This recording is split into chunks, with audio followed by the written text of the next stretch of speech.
I stand frozen at the entrance of Le Ciel de Paris, my hand still clutching the brass door handle. 12 place settings gleam on the white linen tablecloth, exactly 12.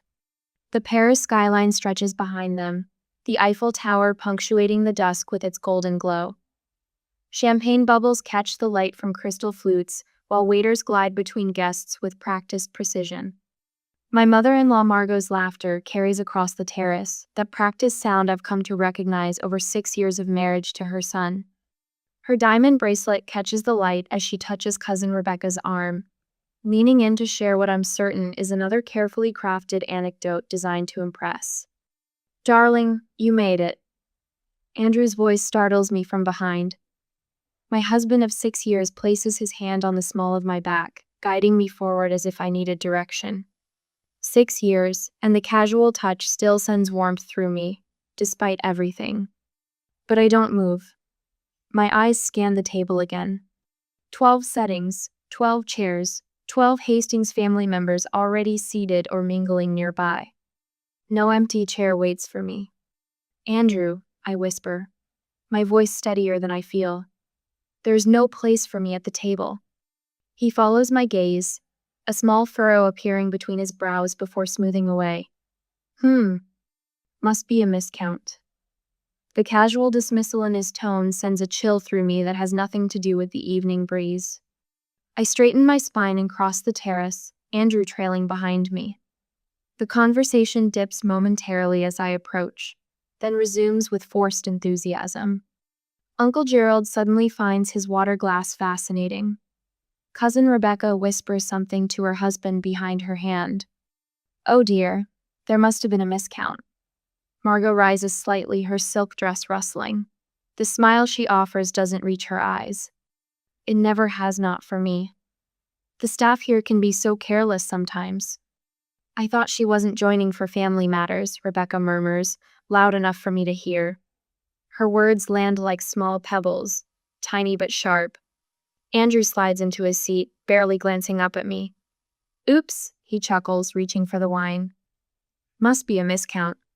The second time he says it, the words sound rehearsed, practiced. My throat tightens. I see my seat at the family table seems to have disappeared. My voice comes out low but firm, carrying just far enough. Several heads turn away, suddenly engrossed in their menus or the view. "Don't be so dramatic, Elise." Andrew's dismissive chuckle scrapes against my ears. The waiter can bring another chair. But no one calls for the waiter.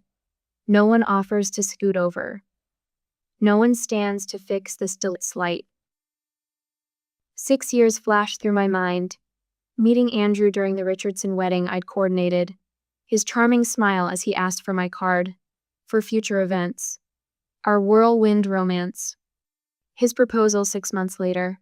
And then, meeting the Hastings family. Margot's first words echo in my memory. How novella wedding planner marrying the groom. That practiced smile, the one that never warmed when she looked at me. "I suppose you'll be handling all our family functions now." "Not as family. As help." I brushed it off, believing Andrew when he promised they'd warm to me. "They're just protective," he'd insisted. "Old money families take time to adjust to newcomers." 6 years of adjusting. 6 years of subtle exclusions and whispered comments. 6 birthdays where my gift arrived a day late with apologies about delivery issues. Christmas dinners where everyone received monogrammed gifts except Memine, always something generic, hastily wrapped. I'd tried so hard. Learned their customs, their inside jokes, planned flawless gatherings that impressed even their snobbiest friends. Used my connections to secure impossible reservations. Spent countless hours listening to Margot's thinly veiled criticisms disguised as helpful suggestions. All while building my company from scratch, turning refined and ready into New York's most exclusive event planning service. And still, no seat at their table. Something shifts inside me, a quiet click, like a lock tumbling into place. My hand slides from Andrew's shoulder, the expensive fabric of his suit cool under my fingers. "Enjoy your family dinner," I say, my smile perfectly poised. "I'll see myself out." For one brief moment, discomfort ripples across their faces.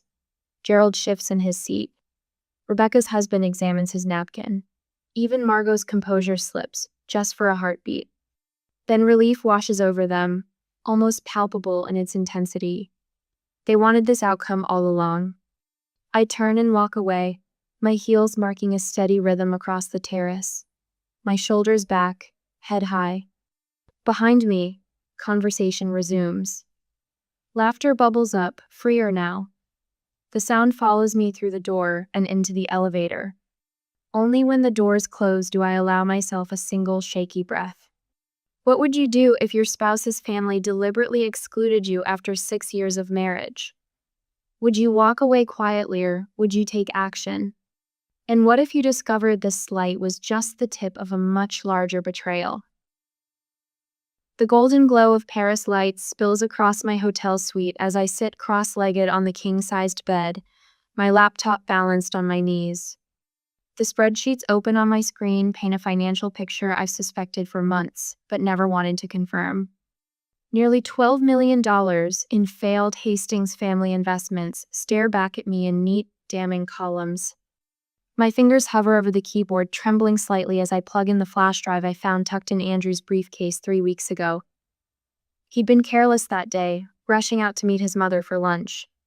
The black drive sits innocuously among my files now, its contents far more explosive than its plain appearance suggests.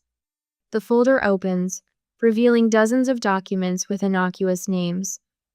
My stomach tightens as I click on one titled simply, Announcement. The document loads, and the world stops. Andrew and Brielle Kingsley are pleased to announce.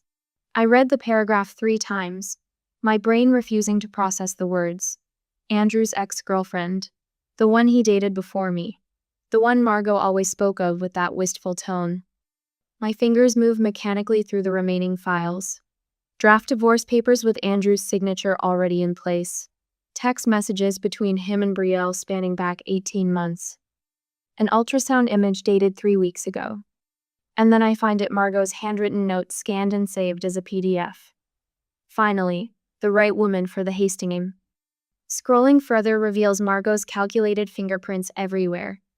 Emails between her and Brielle going back 3 years long before the affair even started. Lunch dates. Shopping excursions for the perfect heirloom to pass down. Margot had been orchestrating my replacement while accepting my Christmas gifts and pretending to tolerate me at family functions. The dinner tonight, the missing chair, it wasn't just another slight. It was the preamble to my replacement. Andrew sitting there, smiling at his family, champagne in hand, while planning to ambush me with divorce papers. The entire family complicit in my humiliation, rehearsing their roles in this elaborate takedown. While I sat alone in our suite this afternoon, they'd been rehearsing how to tell me that Andrew was leaving me for his pregnant ex-girlfriend. The family dinner wasn't just excluding Nate, was celebrating my imminent departure. I shut the laptop and push it away, swinging my legs over the side of the bed. The plush carpet cushions my bare feet as I walk to the balcony doors and fling them open. The spring air rushes in, carrying the scent of rain-washed streets and distant bakeries. 6 years of my life, 6 years building a business while simultaneously propping up the Hastings family finances. The quarterly transfers to their investment accounts, the loans that were never repaid. The vacations charged to my company credit card as business development. All this time, I thought I was helping family. Instead, I was funding their lifestyle while they plotted behind my back, bleeding my company dry as they prepared to discard me. My hands grip the balcony railing as Paris sprawls before me, the Eiffel Tower punctuating the night sky like an elaborate exclamation point. Between my fingers, my wedding ring catches the light from the street below. I twist it once, twice, then slip it off completely. A single tear slides down my cheek before I swipe it away. Tears won't fix this. Nothing will fix this. But I can damn well make sure they don't walk away unscathed. I turn back to the room, purpose replacing shock. My phone is in my hand before I fully formed a plan, scrolling to find Jamie's number. Boss? It's midnight here. Everything okay? My assistant's voice grounds me immediately. I need every contract pulled immediately. every Hastings family event, every rental agreement, every vendor payment schedule.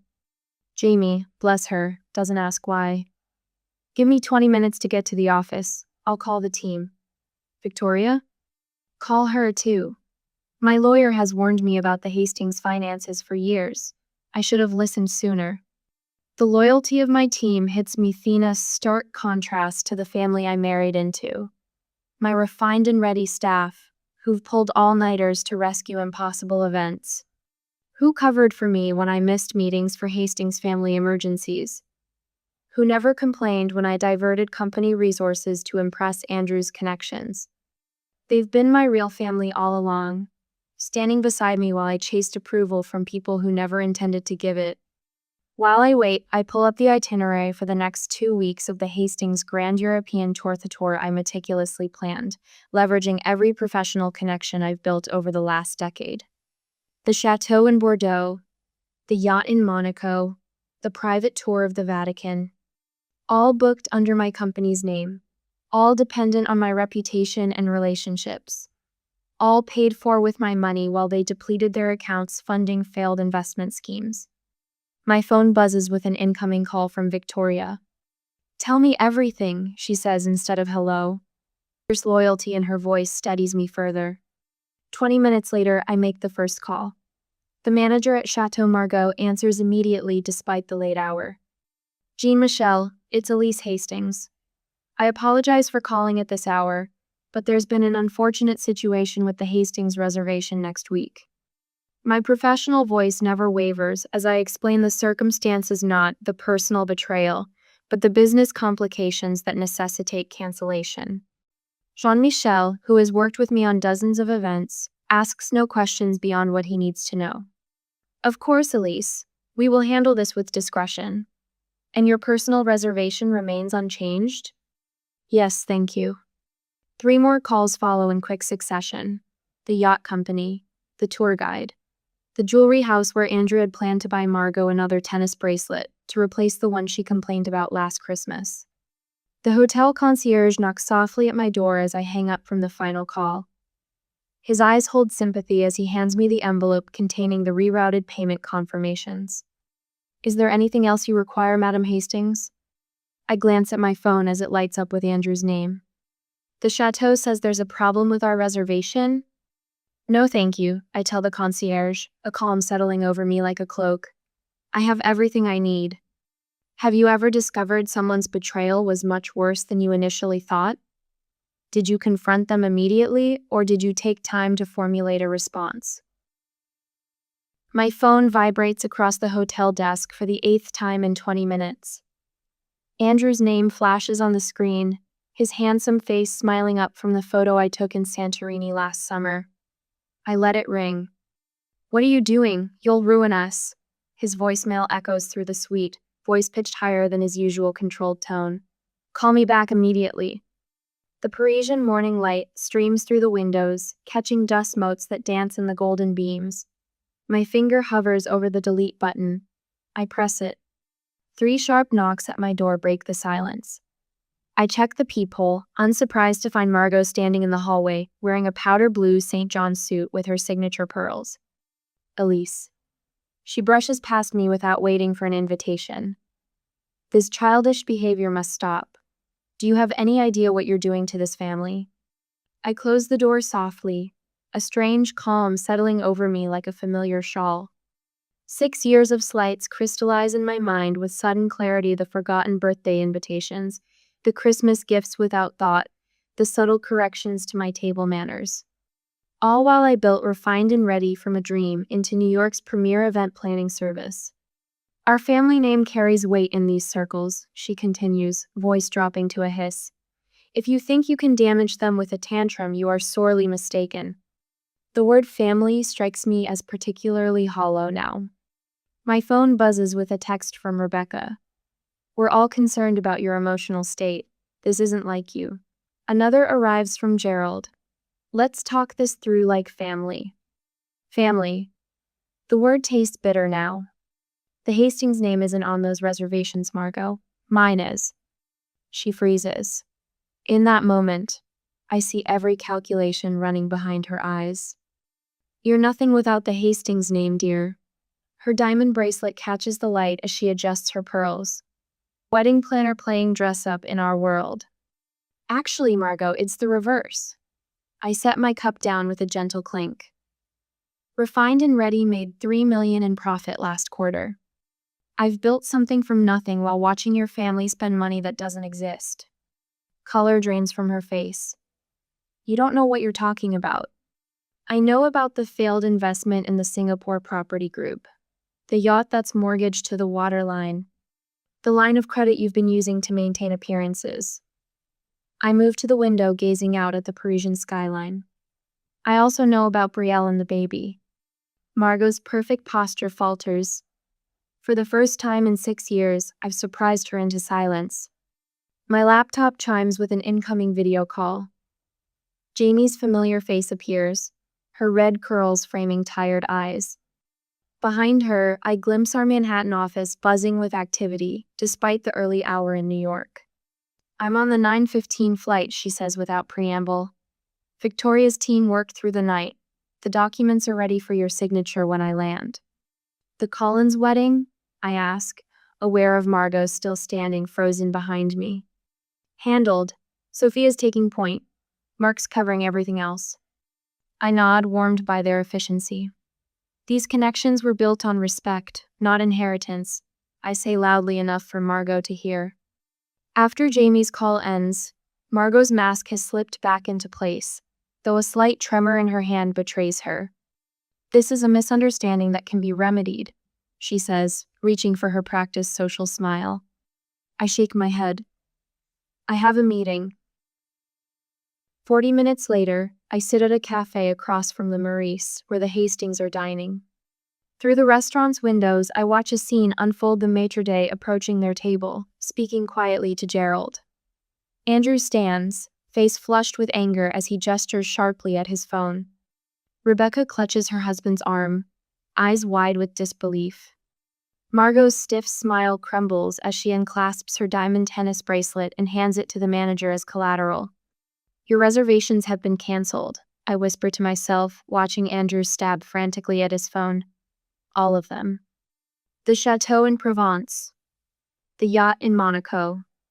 The private tours Andrew bragged about to his college friends. All gone, with a few calls from the woman they never considered family, just the help with convenient connections.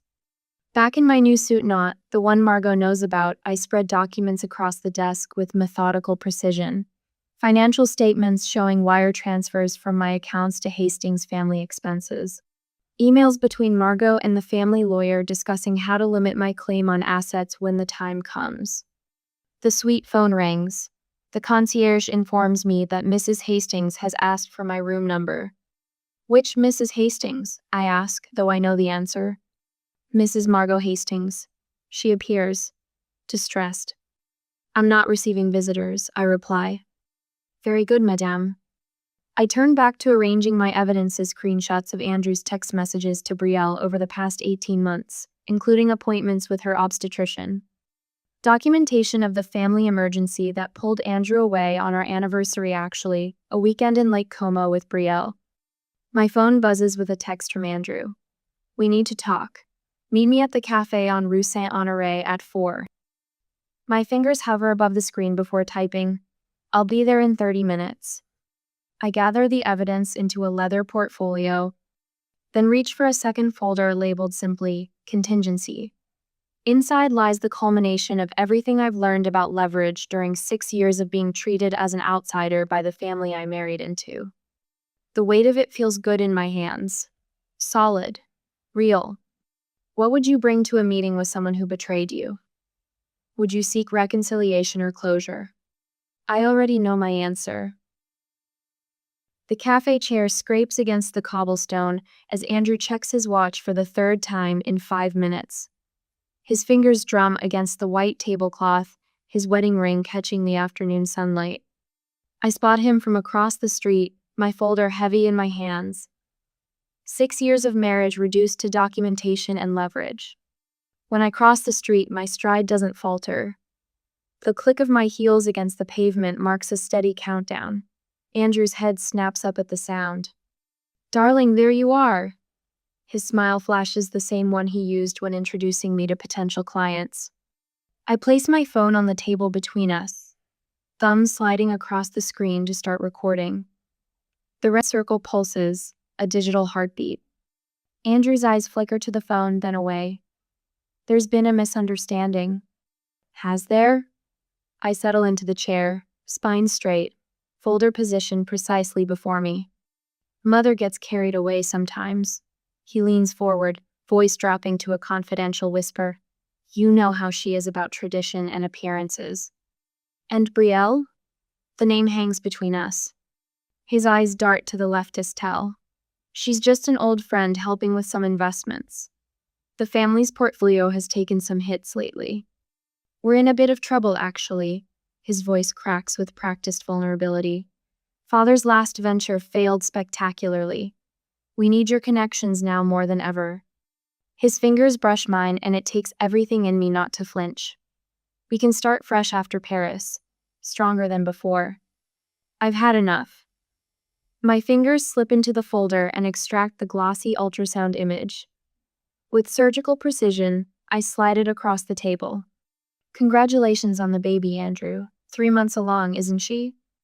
The color drains from his face so quickly, I wonder if he might faint. His Adam's apple bobs as he swallows. I've already contacted my lawyer. Here are my terms. I open the folder, revealing the documents Victoria prepared. My phone buzzes with an incoming call. Margot's name flashes on the screen. Right on schedule, I murmur, declining the call. Within seconds, Andrew's phone chimes. He doesn't check it. Mother sends her apologies, he says, voice hollow. Just a seething misunderstanding, dear. His phone pings repeatedly messages from cousins suddenly remembering my birthday, invitations to family gatherings. Andrew's eyes fill with tears. Ellie, please. I made a mistake. I'll tell Brielle it's over. Complete transparency from now on. The family wants us all for breakfast tomorrow. To clear everything up. I stand, gathering my folder. Your mother always did prefer breakfast for delivering bad news. As I walk away, I hear him whisper into his phone. She knows. She fucking knows everything. From across the street, I watch him hurry to meet Brielle, who's been waiting outside a nearby shop. I linger just long enough to overhear fragments of their conversation. What happened? Brielle clutches his arm. She has the ultrasound. Andrew's voice breaks. She knows everything. Brielle's face pales. But you said she'd never. I know what I said. His hushed voice carries on the breeze. Mother will figure something out. I slip around the corner and lean against the cool stone wall. My phone buzzes again. Margot. I answer this time. Hello, Margot. Elise, darling. Her voice drips with honey. That dreadful business at Le Ciel was a simple misunderstanding with the reservations. Was it? Absolutely. She pauses. We've planned a special family breakfast tomorrow. Everyone's so looking forward to seeing you. From my vantage point, I can still see Andrew and Brielle. Her copper hair catches the sunlight as she gestures frantically. She looks so young, the perfect Hastings wife in the making. Of course, Margot, I wouldn't miss it. I hang up as a text arrives from Rebecca. Happy belated birthday, cousin. So sorry I missed it. My birthday was 8 months ago. Andrew and Brielle have moved closer, not realizing I can still see them. That event planner girl won't know what hit her. Margot's voice comes through Andrew's phone on speaker. Just stick to the plan. I step back into the shadows, clutching my folder tighter. The truth solidifies within me. Nothing has changed, only their tactics. Across the street, Andrew and Brielle begin to argue, their hushed voices growing heated. The first cracks in the Hastings facade are appearing, and I haven't even executed the rest of my plan. Sometimes betrayal comes with its own perfect justice. I sit with perfect posture in the private dining room of Le Grand Hotel, my leather portfolio placed precisely at the center of my place setting. The morning light filters through gauzy curtains, casting a deceptively gentle glow over the Hastings family as they assemble around the table. Margot dabs at her eyes with a monogrammed handkerchief. The emerald ring on her finger, the one she pointedly told me was only for blood Hastings women, catches the light with each theatrical gesture. Family means everything to us, Elise, she says, her voice wavering with well-practiced emotion. These misunderstandings can be resolved if we simply remember what matters most. The family lawyer, Mr. Calloway, clears his throat. He's been with the Hastings for 30 years, back when there was actual money to manage rather than appearances to maintain. Mrs. Hastings, he begins, nodding at me with careful formality. Prenuptial agreements are quite clear about separating business assets from marital property. The accommodations and reservations fall under Refined and Ready's contractual obligations, which would need to be addressed separately from any personal matters. The threat hangs in the air, wrapped in legal speak, but unmistakable. Andrew reaches across the table, not quite touching my hand when I don't extend it toward him. We can work through this if you just reinstate the reservations, he says, the slight tremor in his voice, revealing more desperation than affection. The family's counting on you. I remain silent, watching as each family member shifts uncomfortably in their seats. Uncle Gerald tugs at his collar. Cousin Rebecca exchanges glances with her husband. They look less like the intimidating social force I once perceived and more like actors who've forgotten their lines. Your behavior appears rather emotionally unstable, Andrew continues, emboldened by my silence. Operating a luxury business requires steady judgment. Margot nods, her tears miraculously dried. We're prepared to offer a generous settlement if the situation is handled quietly. The Hastings name carries weight in New York, and we would hate to see your lovely little company affected by unfortunate rumors. I feel a strange lightness spread through my chest as their veiled threats continue. 6 years of trying to belong, of checking my words and tempering my reactions, fall away like a heavy coat I no longer need. When they finally finish speaking, the room settles into expectant silence. I open my leather portfolio with deliberate slowness, the soft sound of the clasp releasing echoing in the tense quiet. Before I respond, I'd like everyone to look at these documents. I remove the first folder, placing it in the center of the table. These are financial records showing that I have personally funded the Hastings lifestyle for the past 3 years. The Aspen Chalet renovation, Andrew's failed investment in that tech startup, Margot's medical procedure in Switzerland, all paid through my company's accounts. The second folder lands with a soft thud. This contains proof of Andrew's affair with Betrayal going back 18 months. Hotel receipts, text messages, photographs. The timeline is quite thorough. Andrew's face drains of color as the folder opens to reveal a particularly damning photograph. The third document might interest you most, Margot. I slide a bound stack of papers toward her. These are your emails to Betrayal dating back 2 years. You were quite encouraging of the relationship. My favorite part is where you advised her on the perfect moment to announce her pregnancy to the family. The dinner in Paris seemed especially dramatic, though I wasn't supposed to be there for it, was I? The collective gasp ripples around the table like a cold breeze. Finally, I say, placing the last folder before Andrew. These are statements from 3 offshore accounts in the Cayman Islands. Opened under your name but funded through a complex series of transfers from my company's accounts. Nearly $4 million, Andrew. That's quite a nest egg. Mr. Calloway's professional mask slips as he snatches the papers, scanning them with growing alarm. I've already spoken with the IRS about these interesting accounts. I say, my voice steady. My lawyer has copies of everything you see here. Prenuptial agreement cover fraud, Andrew. I close my portfolio, the soft click punctuating the stunned silence. I've documented every instance where you used my company without compensation. Every event planned at cost. Every favor called in with my connections. Every client you poached through family introductions. Margot collapses into her chair, her hand clutching her throat as if physically trying to hold back words. Andrew's eyes dart between his mother and the exit door. His mouth opens and closes without sound. Rebecca whispers something to Gerald, who shakes his head sharply, distancing himself from whatever suggestion she made. The terms are simple, I say, removing a single document from my jacket pocket. I don't want your money. I want my dignity. Sign these papers. I place a Mont Blanc Pina wedding gift from Andrew's father beside the document. You're free to leave with the Hastings name intact, Andrew. Free to marry Brielle. Free to raise your child without interference from me. In exchange, I keep my company, my clients, and my reputation. No contests, no public disclosure of these documents.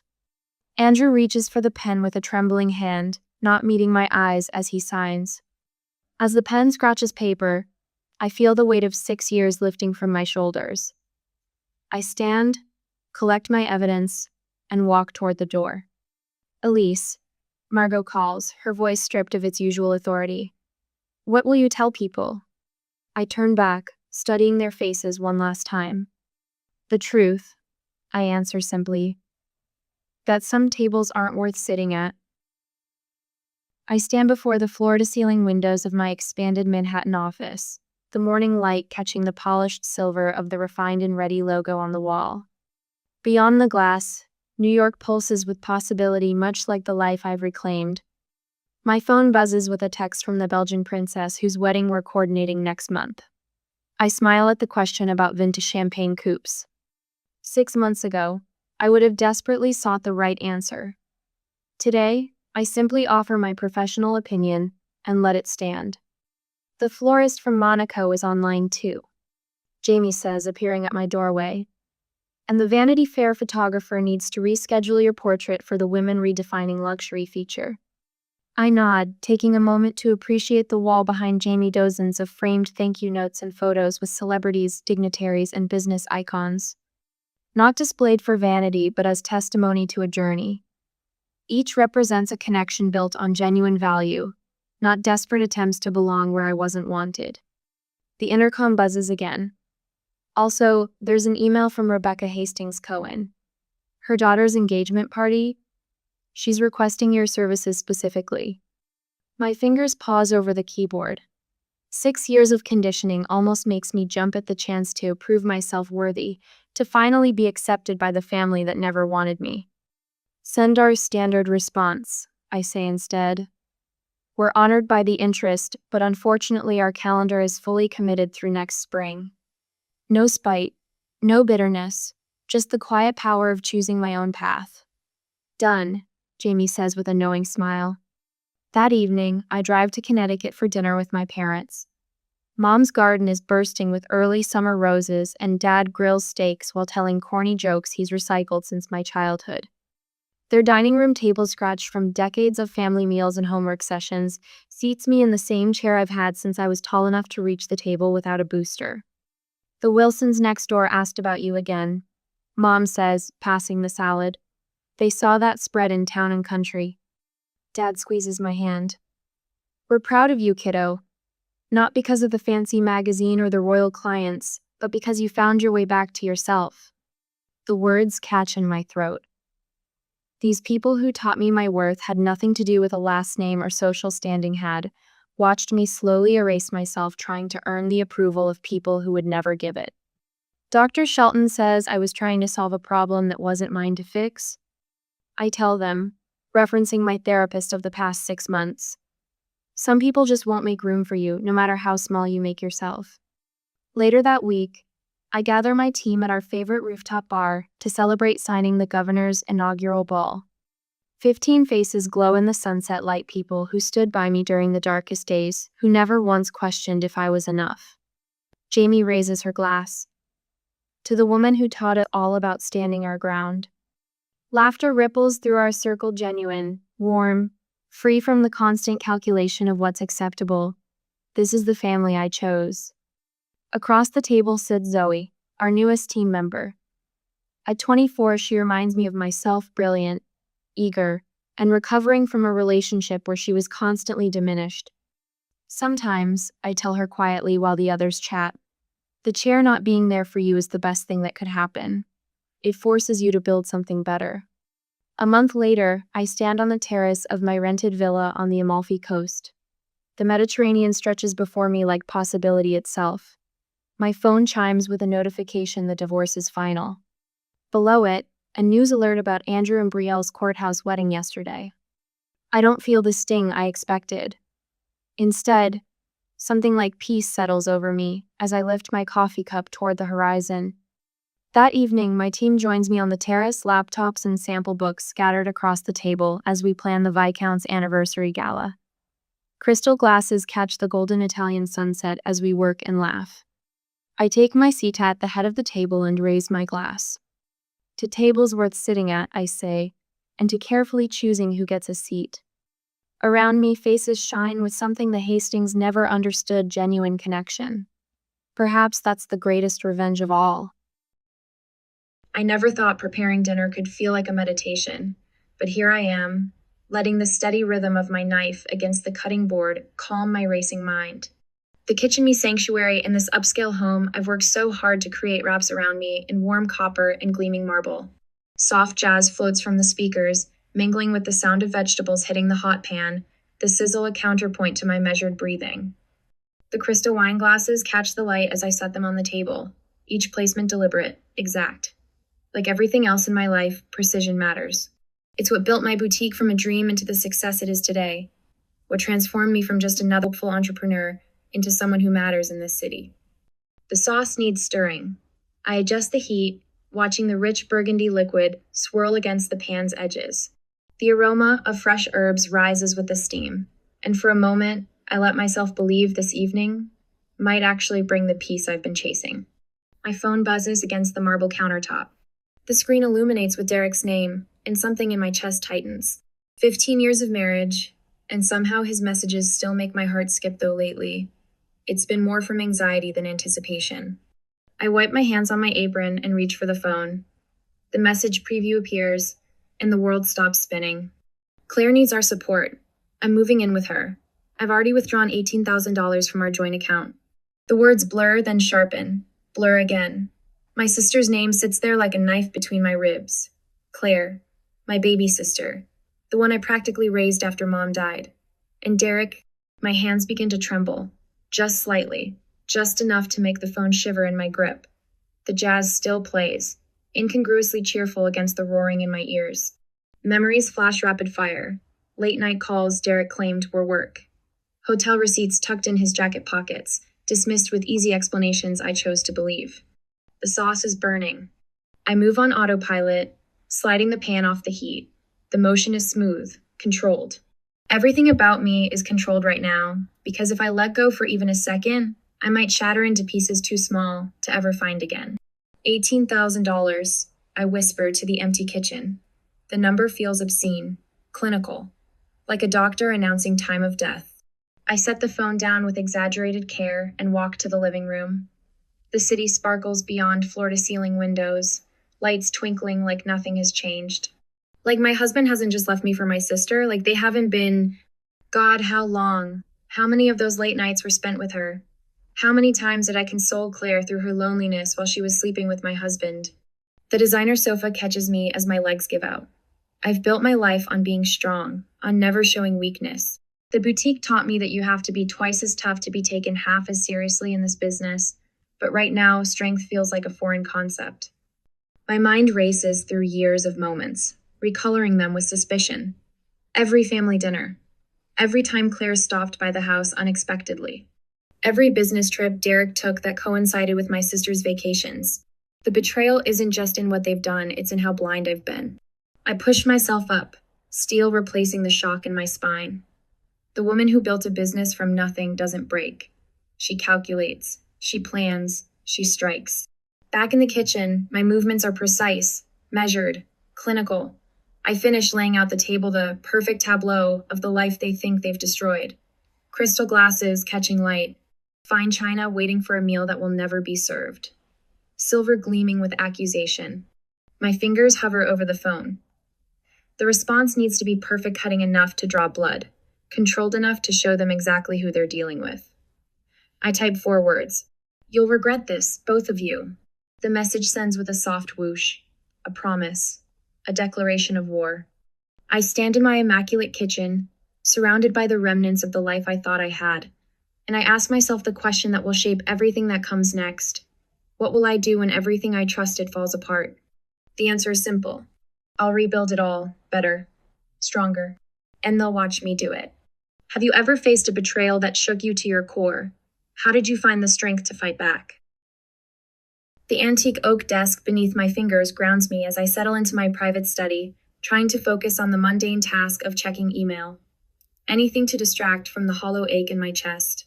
The screen blurs, then sharpens as I blink away exhaustion. A small paperclip icon catches my eye, an attachment I don't remember seeing before. My cursor hovers over it for a moment before I click. The Grand Regency Hotel's logo spreads across the top of the scanned receipt, the date from 2 months ago burning into my retinas. $450 for a single night. My stomach lurches as I remember Derek's casual explanation about a late meeting with clients. My phone buzzes, and I grab it instinctively, hoping for, what? An apology? A confession that this is all some cruel joke? Instead, I find a folder of messages I never knew existed. Derek must have forgotten to lock it when he left. The words swim before me. Can't wait to see you again, beautiful. Missing your touch. Soon we'll be together properly. The messages are addressed to Claire. My hands begin to shake, and I set the phone down before I drop it. The evidence stretches before me like a roadmap of betrayal, each message, each receipt, each carefully crafted lie leading to this moment. The sister I practically raised, the husband I thought I knew. Their betrayal spreads through my chest like poison. I force myself up, needing to move, to act. The sleek kitchen that usually brings me such peace now feels like a mockery of control. My laptop opens with a soft click, and I pull up our bank statements. The numbers march across the screen in neat, accusatory rows. There it is, $18,000. Not withdrawn all at Oncino, Derek was too clever for that. Small amounts spread over weeks. Jewelry from Cartier, weekly flower deliveries. Hotel charges that coincide perfectly with Claire's solo vacations. The Grand Regency appears again and again, a recurring reminder of their deception. Each transaction feels like a physical blow. How long have I been this blind? How many times did I comfort Claire through her supposed loneliness while she was... The thought cuts off as bile rises in my throat. I push back from the counter, letting sunlight streaming through the living room windows wash over me. The warmth does nothing to ease the chill that settled in my bones. Derek's face swims in my memory, the charming smile that won me over 15 years ago now twisted with calculation. Every late-night call, every business trip, every unexpected delay reshapes itself in my mind. The caring husband transforms into something else entirely, a predator who saw my success as something to be exploited. And Claire. My chest tightens as I remember our last conversation, just 3 days ago. How she'd called crying about feeling lost, about needing direction in her life. Had she been with him then? Had they laughed afterward about how easily I fell for their act? The buzz of my phone breaks through my spiraling thoughts. A text from Jonathan Pierce, my lawyer. The meeting is set for 2 o'clock. Relief floods through me finally, something concrete to hold on to. Jonathan's office on the 32nd floor surrounds us in leather and authority. Law books lining the walls like silent guardians. Modern art pieces saw sharp angles and bold colors punctuate the space between mahogany shelves. He listens without interruption as I lay out the evidence, his expression growing grimmer with each revelation.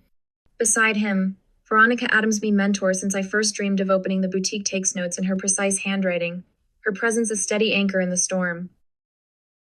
The unauthorized withdrawals alone are grounds for immediate action. Jonathan says, voice steady and reassuring as he spreads documents across his desk. We're looking at potential financial fraud here. First step is freezing any remaining joint accounts. His pen taps against a legal pad. Then we'll file for an emergency hearing to prevent further withdrawals.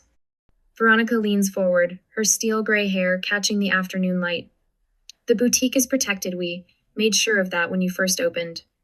But your personal assets. She pauses, choosing her words carefully.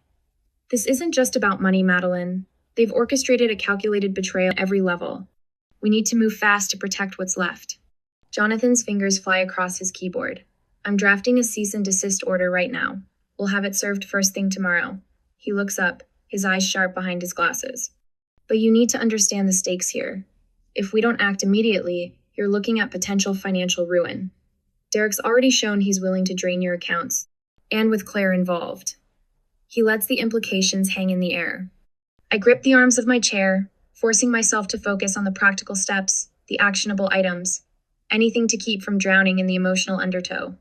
What exactly do you need from me? For the next hour, we build a fortress of legal documents and financial safeguards. Every signature feels like another brick in the wall between my old life and whatever comes next. My hand stays steady, even as my heart trembles with each new revelation of vulnerability, each potential avenue of attack we have to guard against. You've built something remarkable with that boutique, Veronica says as we finish the last of the paperwork. Don't let them take that from you, too. The words sink in slowly. Protected. As if I'm some victim who needs saving. But looking at the stack of evidence before us, at the careful notes Jonathan's taking about account numbers and dates, I realize that's exactly what I am. For now. Later, in the quiet of my study, the lamp casts shadows across my keyboard as I log into our banking portal. Each keystroke feels like another nail in the coffin of my marriage. Transfer confirmed. Accounts frozen. The practical side of me knows these are necessary steps, but something deeper mourns for what I've lost. The final email sits unopened in my inbox, from Derek, sent just hours ago. The subject line makes my blood run cold. Investment opportunity beneficiary update. What else have they been planning? What other betrayals lie buried in the perfect life I thought I had? The question haunts me as night creeps in, carrying with it shadows of doubts I never knew I had. What hidden truths still lurk behind the facade of our seemingly perfect family? The television flickers in my office, Derek's face filling the screen. He's chosen his navy Armani suit, the one I bought him last Christmas mints, that practiced smile that used to make my heart flutter. Now it just makes my stomach turn. As a husband and brother-in-law, I had to make difficult choices, he tells the WQXY anchor, adjusting his tie with practiced casualness. The funds in question were managed with the family's best interests at heart. I mute the television, my fingers white-knuckled around the remote. The pamphlets he's been distributing through his lawyer's office sit on my desk glossy paper filled with carefully crafted lies. The timeline he presents is a masterwork of manipulation, painting himself as the noble protector. If I wasn't living through this nightmare, I might almost believe him. My phone buzzes. Jonathan Pierce, my lawyer. Derek's filing for emergency access to the business accounts, he says without preamble. He's getting desperate. Let him. The words come out sharp as broken glass. Through the window of my boutique's corporate office, I watch customers browse the new fall collection I curated before my world imploded. How long until the hearing? Thursday. You ready for this? The question hangs between us. Am I ready to dismantle the life I spent 15 years building with Derek? To expose every lie, every secret meeting, every stolen dollar? Yes. The answer comes without hesitation. The confrontation at the Magnolia Hotel wasn't planned. I'm leaving a meeting with our accountant when I spot him crossing the courtyard, autumn sun catching the silver in his hair. For a moment, muscle memory nearly makes me call out to him. Then I remember the text messages, the bank statements, the receipts for jewelry I never received. My heels click against the cobblestones as I stride toward him. His steps falter when he spots me, that practiced smile flickering like a faulty light. Maddie, he starts, using the nickname that once meant love, and now sounds like another lie. $18,000. My voice carries across the courtyard. A few people slow their pace, sensing the electricity in the air. That's what family means to you? A quick withdrawal and a text message? You don't understand, Claire needed. Don't. The word cracks like a whip. Don't you dare use my sister to justify this. I've seen the hotel receipts, Derek, the secret account statements. How long were you planning this? His composure cracks. Just slightly. Just enough for me to see the man behind the tailored suit and practice lines. It wasn't like that. We never meant. To get caught? The laugh that escapes me doesn't sound like my own. You know what the worst part is? I actually believed you when you said those late nights were for work. I comforted Claire when she called crying about being lonely. Do you know what that makes me? A small crowd has gathered now, smartphones discreetly raised. Let them record. Let them see. I trusted you. Both of you. My voice doesn't shake. I won't let it. That's over now. An hour later, I sit in my boutique's boardroom with Jonathan and Veronica Adams, my mentor of 10 years. The evidence we've gathered covers the polished mahogany table bank statements, emails, photographs that make my chest ache until I transform the pain into purpose. The judge will want to see a clear pattern of financial exploitation, Jonathan says, arranging documents with precise movements. These unauthorized withdrawals, the hidden accounts, they tell a compelling story. Veronica leans forward, her presence as steady as it was the day she first convinced me to open my boutique. Your clients are rallying, Madeline. The video testimonials are powerful. They see you for who you are, a woman who built something beautiful and refuses to let it be destroyed. I run my fingers over a photograph from last Christmas, Derek, Claire, and me, smiling at the camera like we weren't all hiding knives behind our backs. The image blurs and I let myself feel it. Really feel it. The betrayal, the anger, the deep, burning certainty that I will not let this break me. Later, in my home office, I sit surrounded by the evidence of my life's work. Awards line the walls, each one a testament to what I've built, what I've earned. The familiar weight of my aged Chardonnay glass grounds me as I spread everything out on my discovery message, every receipt, every moment I chose to ignore the truth. My hand doesn't shake as I write. The legal pad fills with precise, measured strokes. Steps. Actions. A blueprint for survival that becomes a manifesto for revenge. Each word I write transforms the ache in my chest into steel. The boutique taught me how to turn pain into profit, betrayal into business strategy. The cursor on my laptop blinks, drawing my attention to a folder I haven't opened in months. Project Revival. Something about the name tugs at my memory. I click. The screen fills with encrypted emails. My breath catches as I scan the correspondence between Derek and someone named only as financial consultant. Offshore accounts, property transfers, a web of financial manipulation so intricate it makes me dizzy. My phone sits silent on the desk. For the first time since that text message shattered my world, I feel the ghost of a smile touch my lips. Derek thought he was so clever, hiding his tracks. He forgot who he was dealing with. Forgot that I built an empire from nothing while he played at being the supportive husband. I saved the emails to a secure drive, my mind already racing with possibilities. In the gleam of my laptop screen, I catch my reflection, eyes bright, shoulders straight. The woman who stares back at me isn't a victim. She's a force of nature, and she's just found her weapon. The cursor blinks on my laptop screen, a steady rhythm matching my heartbeat. My office chair Italian leather, a reminder of better days cradles me as I log into our joint account. The boutique's morning deliveries can wait. This matters more. Initiating transfer freeze, I murmur, fingers hovering over the keyboard. The action feels momentous, yet it's just a few simple clicks. Click, confirm, click again. Years of shared finances severed in seconds. My phone buzzes. Jonathan Pierce, me lawyer, my shield against the chaos Derek has unleashed. Madeline, he says, voice crisp through the speaker. I've prepared the documents for the house transfer. Are you certain about this? Am I certain? I glance at the framed photo on my desk, Derek, and me standing proud in front of our 4-bedroom dream home the day we bought it. His arm around my waist, my smile radiant. The frame's edges blur as tears threaten, but I blink them back. Do it, I say. $870,000 of carefully invested boutique profits went into that house. He doesn't get to take that from me, too. The deed transfer documents arrive in my inbox with a soft ping. Each page requires my signature, my deliberate claim to what's mine. I review every line, every clause, ignoring the tremor in my hands. The house, the accounts, my life. I'm taking it all back, piece by precious piece. My phone lights up again. Derek's face appears on the screen, a candid shot from last summer's vacation. I should have known even then. The way he kept disappearing for work calls. The way Claire just happened to be vacationing at the same resort. I let it ring. The confirmation emails start flowing in.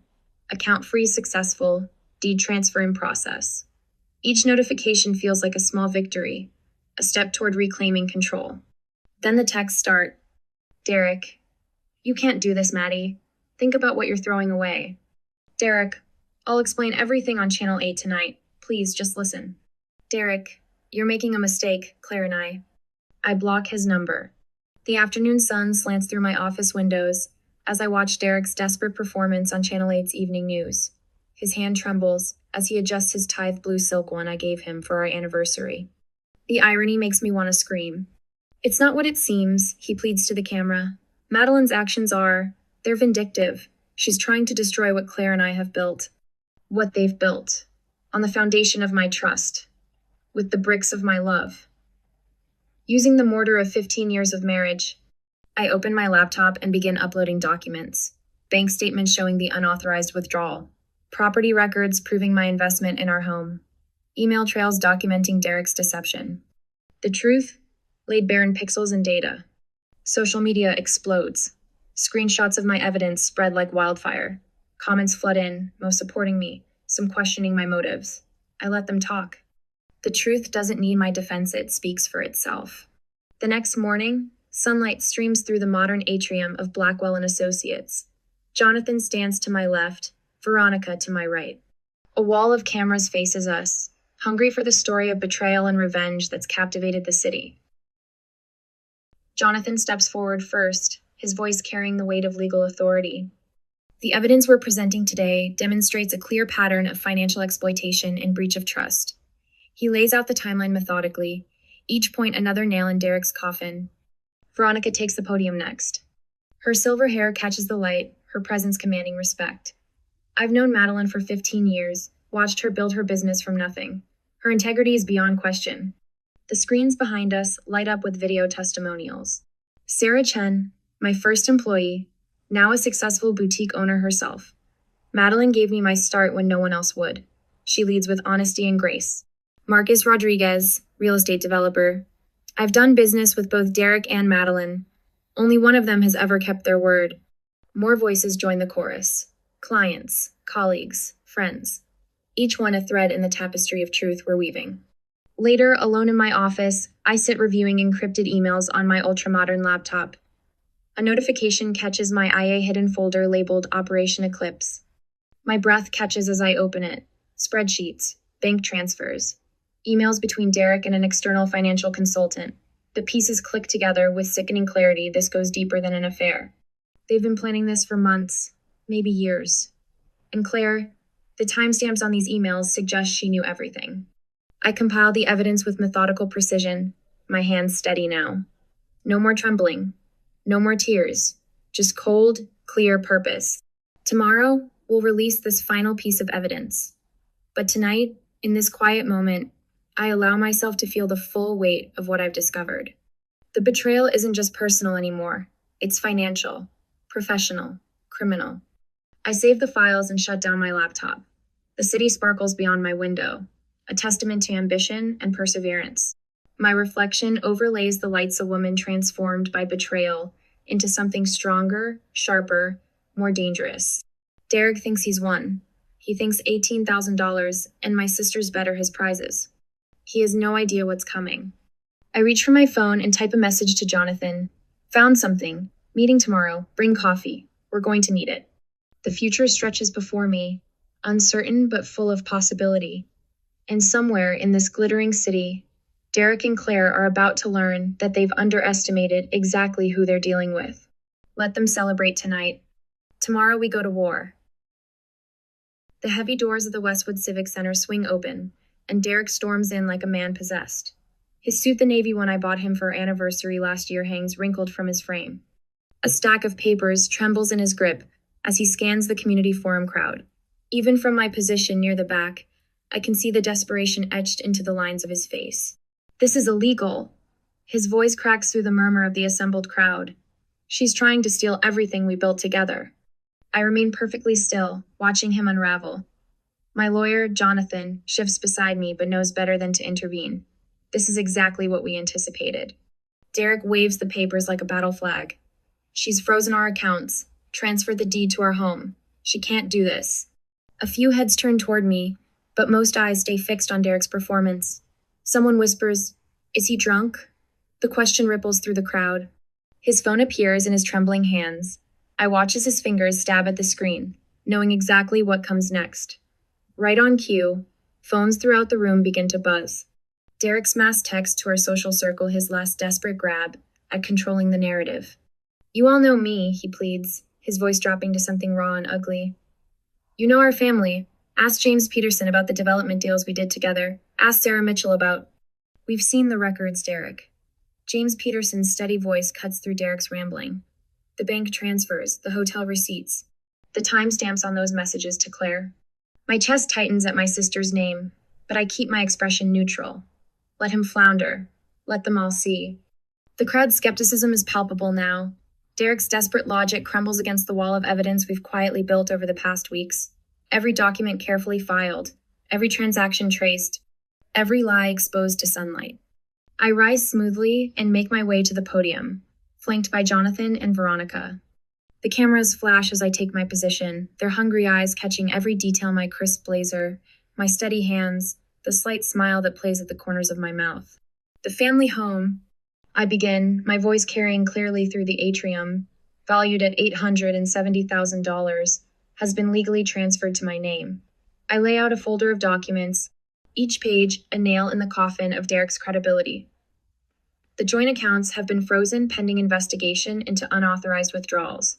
More camera flashes. Derek's face drains of color as the screens behind me light up with his private messages to Claire. The images are damning screenshots of lavish purchases, secret rendezvous, calculated deceptions. The truth, I say, letting my gaze sweep across the room, has a way of prevailing over deceit. The words land like a physical blow. Derek stumbles back, his papers scattering across the floor. No one moves to help him collect them. The next 48 hours unfold like a masterfully choreographed dance. Every major news outlet carries the courtroom footage. Jonathan's voice rings with quiet authority as he announces the dismissal of Derek's appeal. The judge's order for Derek to pay court costs feels like an afterthought of final indignity piled onto his complete defeat. Social media explodes. Number justice for Madeline trends as my story catches fire. Former clients flood my inbox with messages of support. The city's most prominent business leaders, ones who once smiled politely at Derek's jokes at charity galas, now publicly distance themselves from him. His carefully cultivated image of the successful, charitable businessman crumbles post by post, share by share. 3 major investors reach out before noon, sensing opportunity in the wake of my victory. My boutique's phone rings constantly, with new customers and old friends alike, all eager to align themselves with the winner of this very public war. Meanwhile, Derek's own business connections evaporate. I hear through the grapevine that he's been quietly asked to resign from the Chamber of Commerce board. I watch it all unfold from my home office, the same space where I once consoled Claire through her loneliness. The irony isn't lost on me. A news alert catches my eye. Claire's nonprofit has lost 2 major donors. She's canceled her speaking engagement at next month's Women's Leadership Conference. The carefully constructed image of the dedicated humanitarian sister shatters alongside her lover's reputation. A notification pings on my laptop. Another email folder, encrypted, labeled Final Ledger. My fingers hover over the keyboard as I debate whether to open it tonight. The day's victory still hums through my veins, but something about this folder calls to me. The documents inside stop my breath. Emails between Derek and Marcus Lynn, a financial consultant whose reputation walks the line between aggressive and criminal. The correspondence reveals layers of manipulation I hadn't even suspected, plans that went far beyond their affair, schemes that Claire must have helped conceal. Her signature appears on documents transferring funds through a maze of offshore accounts. The timestamps match her humanitarian trips abroad. I print everything with mechanical precision, adding it to the file I'll share with Jonathan and Veronica tomorrow. But as I stand at my window, watching the city lights flicker like stars, a question nags at me. In all this perfect justice, what darker truths still lie buried beneath the surface of their betrayal? The answer, I suspect, will change everything. Again. Dawn spills through floor-to-ceiling windows, painting my modern kitchen in shades of amber and gold. The same kitchen where my world shattered 6 months ago now cradles me in morning stillness. My knife slides through fresh strawberries with practiced precision, each slice a meditation. No more trembling hands, no more racing thoughts. I arrange the fruit on my favorite ceramic plate, the one Derek always complained was too expensive, and pour steaming coffee into an artisan mug. The rich aroma mingles with early morning air. Outside, skyscrapers catch fire in the sunrise, their windows blazing like signal flares announcing a new day. To freedom, I whisper, raising my coffee in a silent toast. The word doesn't taste bitter anymore. The boutique's new glass doors swing open under my touch, the bell's gentle chime welcoming me home. Morning light streams through expansive windows, catching the carefully curated displays I spent weeks perfecting. Each rack, each elegant arrangement speaks of rebirth. Madeline, Sarah, one of my longest-standing clients, wraps me in a genuine hug. The renovation is stunning. I can't believe how you've transformed this space. I guide her through the expanded showroom, past racks of curated designer pieces and artfully arranged accessories. Sometimes destruction makes space for something better, I tell her, meaning more than just the boutique's fresh layout. I've been following your journey, she says, squeezing my arm. You're an inspiration. In my newly renovated office, I pause before a wall of framed achievements. Each one marks a milestone. My first business loan approval, the boutique's original opening day photo, press clippings chronicling our growth. My newest edition of photograph of the renovation ribbon-cutting ceremony shows me standing alone, smiling directly at the camera. No shadow of Derek or Claire darkens the frame. The community center's worn leather couch creaks as I settle beside Rebecca. Afternoon light filters through dusty bookshelves, casting warm shadows across her tear-stained face. 6 months ago, I sat where she sits now, shattered by similar betrayal. I don't know how to start over, she whispers, twisting a tissue between her fingers. You start with one breath, I tell her, my voice gentle but firm, then one decision, one small victory at a time. She looks up, hope flickering in her eyes. Like you did? The hardest part isn't the betrayal, I say, choosing my words carefully. It's believing you deserve better. Everything else follows from that. The setting sun paints my boutique's facade in shades of possibility. The new banner above the entrance catches the golden light, its message clear against the twilight sky. A new dawn boutique, where style meets strength. I stand on the sidewalk, taking in the moment. The gentle hum of evening traffic mingles with laughter from inside, where customers browse through carefully selected pieces. Each item tells a story of transformation, just like mine. My phone buzzes a text from my lawyer confirming the last of Derek's claims has been dismissed. I slide it back into my pocket without responding. Some chapters don't need an epilogue. Inside my elegantly appointed lounge area, I adjust the camera one final time. The red light blinks, recording. 6 months ago, I thought betrayal would destroy me. I begin, my voice steady. My husband and sister tried to steal everything I'd built, but they taught me something invaluable instead, that we are all stronger than we know. I lean forward, speaking directly to viewers I can't see, but whose stories I know mirror my own. Today I'm asking you, what does freedom mean to you when you've been betrayed? How would you rebuild your life? The question hangs in the air as I reach to stop the recording, but I already know the answers will flood in hundreds of stories of survival, of transformation, of people choosing to rise instead of break. Like me, they're learning that sometimes the most beautiful rebuilding happens after everything falls apart.